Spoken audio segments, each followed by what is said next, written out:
Minecraft's Caves and Cliffs update has officially split into two different updates, one releasing this summer and the other releasing in the winter. And with it comes the release of new mobs, biomes, blocks, and incredibly rare secret items we'll be sharing with you in this video, so make sure you watch until the end to learn everything you need to know about the summer update. So Caves and Cliffs' first part is going to bring some awesome new mobs into the game, and they are extremely unique. The first of these new mobs is the goat, which is going to spawn in mountain biomes, and of course goats are known for just standing on the sides of cliffs, so we're not surprised you'll find them on the mountains. The goats will have the ability to jump over 5 blocks high and are going to be a neutral mob. It won't attack other goats, but it will attack nearby mobs and players by charging and knocking them back super far. Yeah, so basically watch out on the mountain, you could suddenly get thrown off it by a rogue goat. They will have a ton of other cool features too, because they are mountain goats. They aren't going to take as much fall damage as other mobs, and they will automatically jump over any powder snow in their way. If you want to breed the goats, you can do that by using wheat, and it will create a cute little baby goat. And if one tries to charge at you and you dodge it, it has a chance of ramming into a nearby block. If that happens, you're going to be able to pick up a goat horn. They don't regrow, so it'll be interesting to see how people farm these guys. And finally, if you encounter one of these guys in the Bedrock edition, then it has a 2% chance of spawning as a screaming goat, because apparently it's not the internet if there isn't a screaming goat. They are of course not the only mob coming in Caves and Cliffs Part 1, because we have another creature in the works, and it can be found in the bodies of water with lush cave biomes. Introducing the AXOLOTL, which I think that's how it's pronounced. It's based on the critically endangered Mexican salamander of the same name, and well, just look at this thing, it's adorable. This is the Minecraft version of it, and it looks equally as cute, and they'll actually be the first amphibians added to Minecraft. They're a passive mob, so you can admire them from a close distance without worrying, and they're going to be very useful to players indeed. You'll be able to catch these guys in a water bucket, just like pufferfish, and they come in quite a few different versions. There's Lucy, the pink variant, Wild, a brown variant, and Scion. There's also a rare version of the Axolotl you can find, which is blue, and this one only has a 0.08% chance of spawning. And these guys are really neat because they will actually play dead when you damage them and receive regeneration while they do so. That part is probably based on the actual real-life regeneration ability that axolotls have, so I'm not kidding. They actually regrow lost limbs. It's kinda cool. But what's the benefit of these guys in Minecraft? There's a few pros to them. So first, if you see an enemy mob like a drowned attacking an axolotl and then slay it, you'll get an effect of regeneration as a reward. If it's an elder guardian, the axolotl will fight back, and if you help it kill the elder, then they will actually remove your mining fatigue effect. It's pretty cool. And if you like watching these guys in the ocean, you'll probably notice that they will attack any other fish on sight and pretty much wipe them all out. They are ruthless for such a cute little salamander. I expect a lot of pros to bring these guys with them in underwater monuments once the update drops. And finally, we have a third mob which was actually chosen by the community in a vote a while back.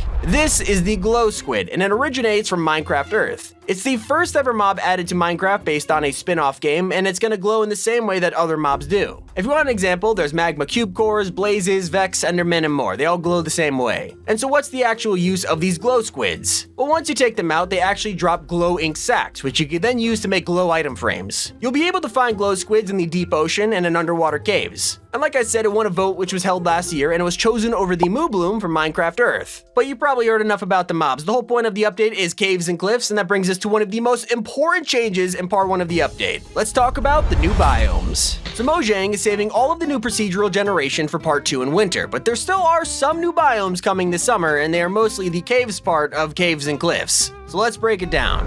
One of the first biomes coming this summer is the Dripstone Caves biome. It's going to be a type of cave filled with pointed dripstone, as well as the new dripstone block. It's based on real-life caves that are filled with spiky rock, and definitely makes them look more realistic than the holes in the ground we're used to. And then finally, we have yet another type of cave being added called the lush cave biome. These are extremely different from what we're used to and are going to cover caves and moss and brand new types of plants. The moss covers the ceilings and floors entirely, and even clay pools can generate in these caves. They look awesome and are just scratching the surface of what we'll eventually get in part 2. But part 1 is all about the new items, and that's exactly what we're talking about next. Let's check out every single new item. So as we mentioned earlier in this video, some of the new mobs actually drop brand new items exclusive to the Caves and Cliffs update. We talked a bit about the glow ink sack and how they can actually be used to make glow item frames and even glowing signs, which is gonna be pretty freaking useful. There are also the goat horns that goats can drop if they ram into a block, and if you use this item while holding it, it will play the raid horn sound effect, but that's it for now. They are working on more ways to use the goat horn, but when it arrives this summer, that's all it'll probably do. And unfortunately, the goat horn will be Bedrock Edition only, but Mojang are making up for that with a Java Edition exclusive item too. Introducing the Spyglass, and you'll be able to craft it using amethyst shard and 2 copper ingots. If you're wondering where copper came from, we'll get to that in a second, second, and if you know what a spyglass is, you could probably already tell what it does. You'll be able to see faraway objects using this thing, and if you press F1, you can remove the border that you'll usually get and just get like a zoom function. It's a neat trick, probably going to be very useful once this update goes live.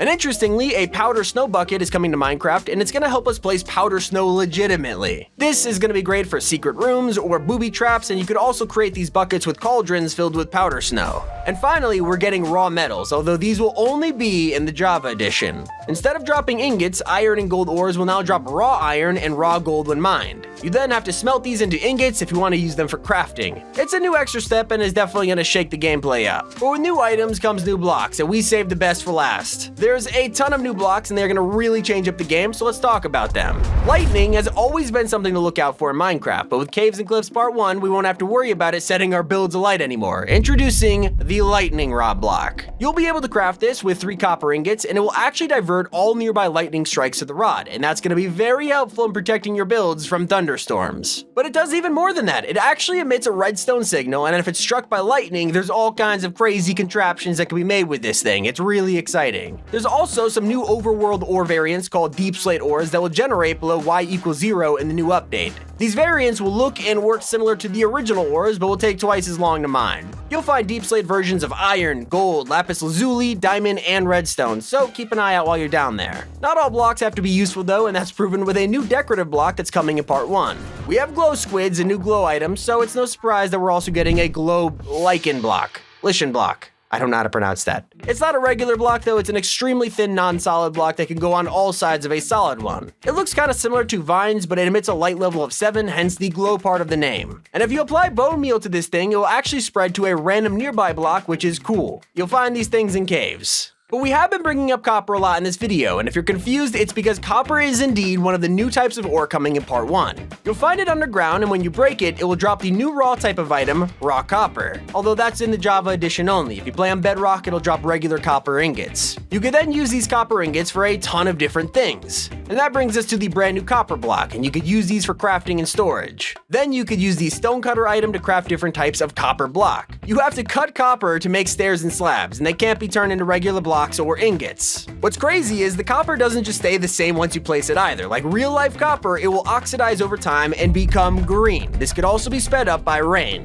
And if you don't want this to happen, you'll be able to use honeycombs to make wax copper. There's also a new type of glass coming in the summer update. It's called tinted glass. It's finally an official glass block that will not allow light to pass through, which has a ton of uses. Right now it's only going to be in the Java edition, but apparently it's in the works for Bedrock too. You'll be able to craft it with 4 amethyst shards and a glass block, and it's different to regular glass in that it drops once you break it. No more needing silk touch, at least for tilted windows. But that's everything important in Part 1 of the Caves and Cliffs update. Make sure to click on screen right now to check out our next video. Of course, this has been Tommy. Thanks for watching T5G.